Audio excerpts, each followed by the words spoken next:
চিকিৎসা বিজ্ঞানের ইতিহাসে এমন কিছু মুহূর্ত আসে যা মানবজাতির ভাগ্য বদলে দেওয়ার ক্ষমতা রাখে।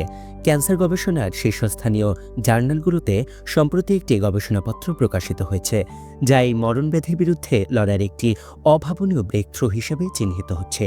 বিজ্ঞানীরা সফলভাবে তৈরি করেছেন একটি পার্সোনালাইজড এমআরএনএ ভ্যাকসিন। এই প্রযুক্তিটি আমাদের অতি পরিচিত করোনা ভাইরাসের মূল ভিত্তির উপর দাঁড়িয়ে। তবে ক্যান্সারের ক্ষেত্রে এটি কাজ করে সম্পূর্ণ ভিন্ন এবং আরও আধুনিক উপায়ে। এখানে প্রতিটি ভ্যাকসিন তৈরি করা হয় নির্দিষ্ট একজন রোগীর টিউমারের জেনেটিক কোড বিশ্লেষণ করে। সহজভাবে বললে, এই ভ্যাকসিনটি রোগীর ইমিউনি সিস্টেমকে একটি বিশেষ সংকেত পাঠিয়ে দেয়, যার ফলে শরীরের টি সেলগুলো ক্যান্সার কোষকে সুনির্দিষ্টভাবে শনাক্ত করতে পারে এবং অত্যন্ত নির্ভুলতার সাথে সুস্থ কোষের ক্ষতি না করে ক্যান্সার সেলগুলোকে ধ্বংস করতে পারে। ক্লিনিক্যাল ট্রায়ালের ভেরিফাইড ডেটা আমাদের এক চমকপ্রদ তথ্য দিচ্ছে।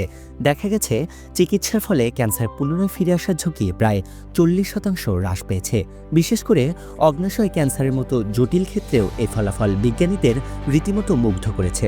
এটি কেবল একটি চিকিৎসা পদ্ধতি নয়, এটি ক্যান্সার নির্মূলের এক নতুন দিগন্ত। গবেষকরা বিশ্বাস করেন এই একই পদ্ধতি ব্যবহার করে ভবিষ্যতে মেলানোমা বা ফুসফুসের ক্যান্সারও জয় করা সম্ভব হবে। আমরা এমন এক যুগে পা রেখেছি যেখানে ক্যান্সার হয়তো আর কোনো মরণ ব্যাধি থাকবে না। বিজ্ঞানের এই জয়যাত্রা এবং জীবনের জয়গান গাইতে আমরা দায়বদ্ধ। এই বৈপ্লবিক উদ্ভাবন সম্পর্কে আপনার মতামত আমাদের কমেন্টে জানান। নির্ভরযোগ্য এবং সঠিক বৈজ্ঞানিক তথ্য সবার আগে পেতে আমাদের সাথে থাকুন।